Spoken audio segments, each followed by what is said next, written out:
Okay, gonna talk about Trump and Biden a little bit. So, how would we describe both of these politicians? We look at Trump, and it's like he's egotistical, right? He's inflammatory, and kind of a bit of a criminal, a little corrupt, right? He's been indicted all these times, and it's looking like he may or may not go to prison. Who knows? The in all likelihood he won't, because he is part of the ruling class and he will find a way out of it. But let's look. What about Biden? We could look at Biden and say kind of the same thing. Maybe not so egotistical, but maybe just old and senile, perhaps not very sharp. Maybe signs of dementia in there.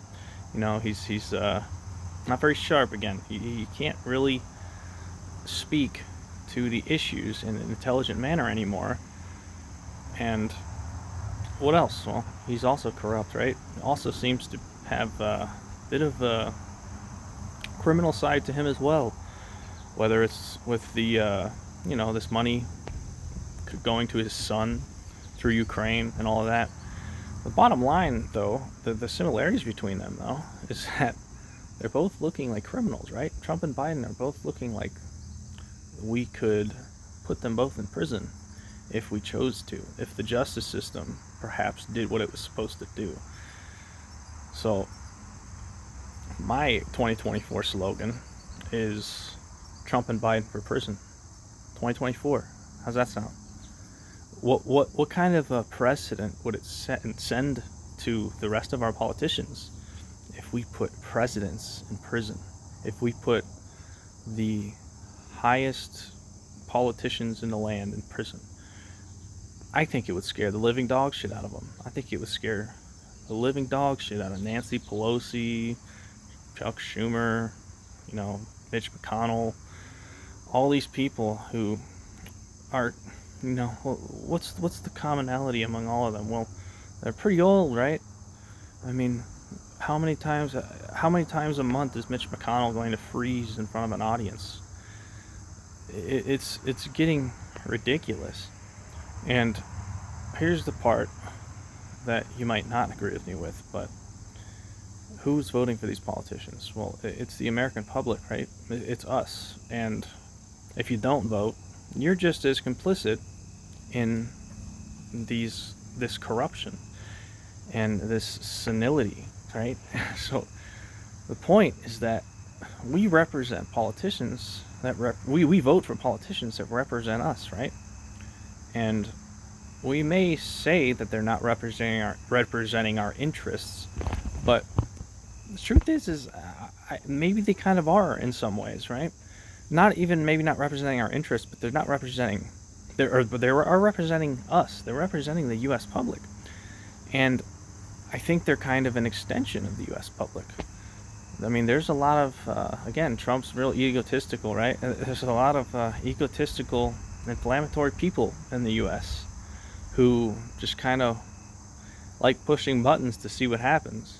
And in the same way, there's a lot of old people and mentally ill people who may not be able to think like they used to, who may not be very articulate like they should be if they're running for president.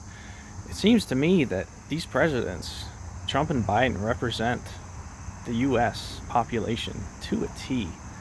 And what I mean by that is we're mentally ill, right?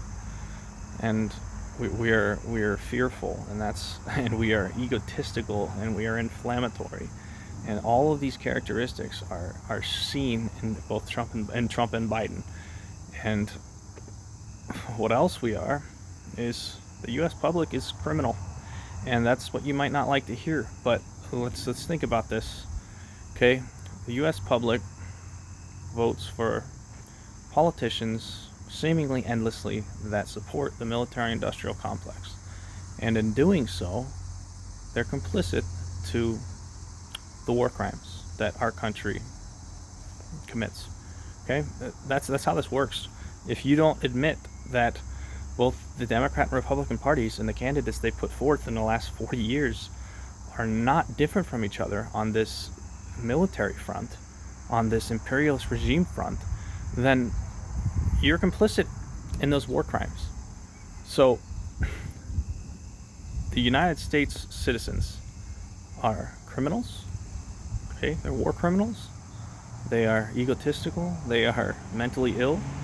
And until we accept that and allow that acceptance to forgive ourselves, and by extension vote for healthy, humble, peaceful politicians, then we get exactly what we deserve. But the problem is that the rest of the world does not deserve what we are giving to them, and eventually they're going to fight back. Eventually they're going to hunt down the dog that is the US imperialist regime, and that's going to be a world war, and we don't want that. Nobody wants that. No other nation in the world wants that. All these other nations that we think rival us, like China and Russia, they would prefer rather, that we just get our shit in order and start voting for politicians that actually are going to help the world. But instead, we are building military bases. Meanwhile, China is building roads.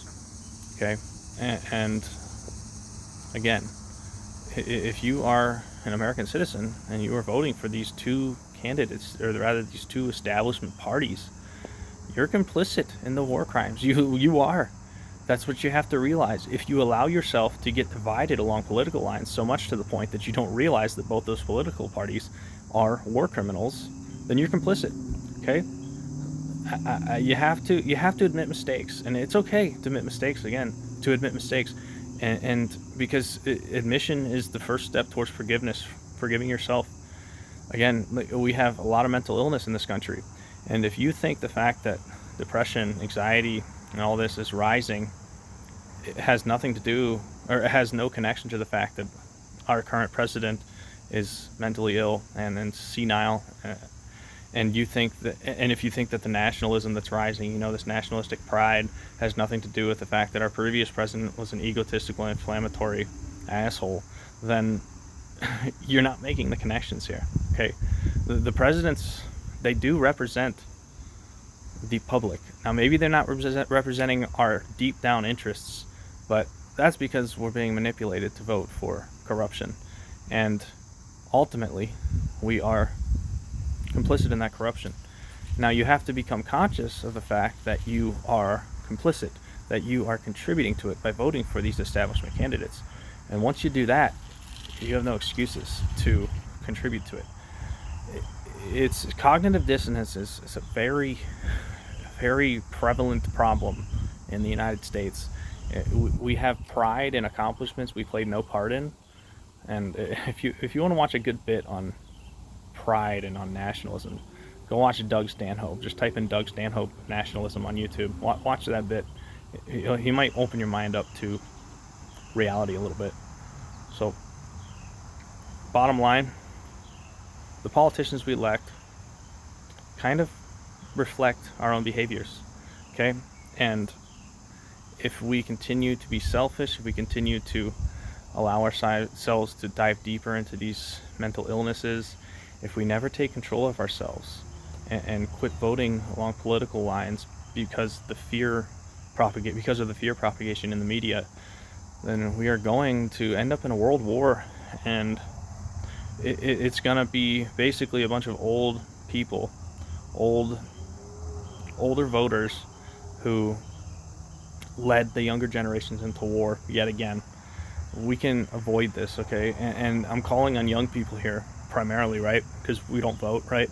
And because we don't vote, the old people who are going to be dead in 50 years or 20 years, they're the ones controlling everything right now, and they are stuck in these old ways, these old nationalistic ways that are not realistic in the globalizing economy that we have today. They're not realistic anymore, given the technology that we have that has enabled global trade. And if we don't collectively accept that this globalization is happening one way or another, we're going to end up in trade wars with sanctions and all this until those trade wars build so much tension within our own nation that we either start a civil war, or they build so much tension in other nations that we start a world war. That's the only path we can see currently. And the way we turn that around is by voting for politicians that actually represent our interests, and politicians that are not propped up by mainstream media. So if your politician is being supported by mainstream media platforms, they're not going to help us. It's literally that simple, because the corporations pay the ad revenue. For the ad revenue, they buy the ad space that funds these mainstream media corporations. And then the mainstream media corporations prop up the politicians, who are then going to the government to support the policies that support the profits of the corporations that are paying for the mainstream media's ad space. It's just a little cycle of profits, and if we never break it, if we never take the conscious decision to stop allowing the mainstream media to control our thoughts and our ideas and our behaviors, then we will never break out of this cycle, and we'll find ourselves in another war. If there's a draft in this country, to be honest, I think a lot of the young people are fed up. I think a draft is the quickest way to a civil war in this country, or it's the quickest way to a revolution. And I'm afraid that we might turn on each other instead of turning on the government. And that's the problem. If there is a draft and you're a young person, and you are one of those young people who will deny that draft, who would rather start a revolution, I'll be right there alongside you. Thanks for watching.